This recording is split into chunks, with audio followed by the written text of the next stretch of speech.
சென்னையிலேருந்து கோபிச்செட்டிப்பாளையம் விடிகாலையில் தான் வந்து சேர்ந்தேன். வேலையாக இந்த பறவைகளை பார்க்க போனோம். நான் சென்னை கிளம்புவதற்கு முன்னாடியே பார்த்தீங்கன்னா மோட்டர்லாம் ரிப்பேர், தண்ணிலாம் இல்லாமல் இருந்தது. இந்த பறவைகள்லாம் என்ன பண்ணுதோன்னு சொல்லிட்டு வேலையாக அந்த மோட்டர் ரிப்பேர் பண்ணி தண்ணிலாம் பறவைகளுக்கு வைக்கணும். சரின்னு கையோட எலக்ட்ரிஷனையும் அப்படியே கூப்பிட்டு போயிடணும். சரின்னு அவர் பார்த்தோம். அங்கேயும் இங்கேயும் கொஞ்சம் கொஞ்சம் தண்ணிலாம் பிடிச்சி வச்சுருந்ததெல்லாம் காஞ்சி போயிருந்தது, மண்ணெலாம் காஞ்சி போயிருந்தது. சரின்னு சொல்லிட்டு ஃபஸ்ட்டு மோட்டர் ரிப்பேர் பண்ணிடலான்னு சொல்லிட்டு அவர் எலக்ட்ரிஷனும் அவர் அப்படி பார்த்தார். கொஞ்ச நேரம் அப்படியே பார்த்துட்டு அந்த காயில் போயிருக்கிறதா சொன்னார். சரி மாற்றிட்டு வரேன் அப்படின்னாரு. சரி அவர் வர வரைக்கும் கொஞ்சம் பறவைகளோட டைம் ஸ்பெண்ட் பண்ணலான்னு சொல்லிட்டு கொஞ்ச நேரம் பறவைகளோட அப்படியே கொஞ்ச நேரம் டைம் ஸ்பெண்ட் பண்ணேன்.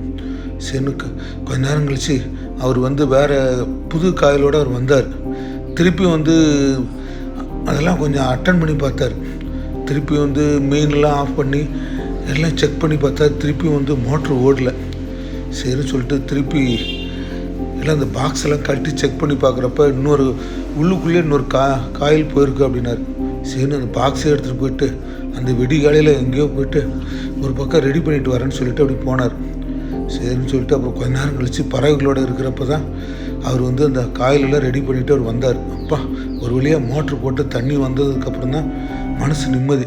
சரின்னு அதுக்கப்புறம் எல்லா பக்கமும் பறவைகளுக்கு தேவையான தண்ணியெலாம் கொஞ்சம் மாற்றிலாம் வச்சுட்டு செடிகளுக்கெல்லாம் கொஞ்சம் தண்ணியெலாம் விட்டதுக்கப்புறம் தான் மனசு நிம்மதி. இந்த மாதிரி பறவைகள் வளர்த்துறப்ப இந்த மாதிரி சின்ன சின்ன பிரச்சனைகள்லாம் வரும். அப்புறம் வேலையெல்லாம் முடிச்சுட்டு அவர் வீட்டுக்கு கிளம்பி போயிட்டேன்.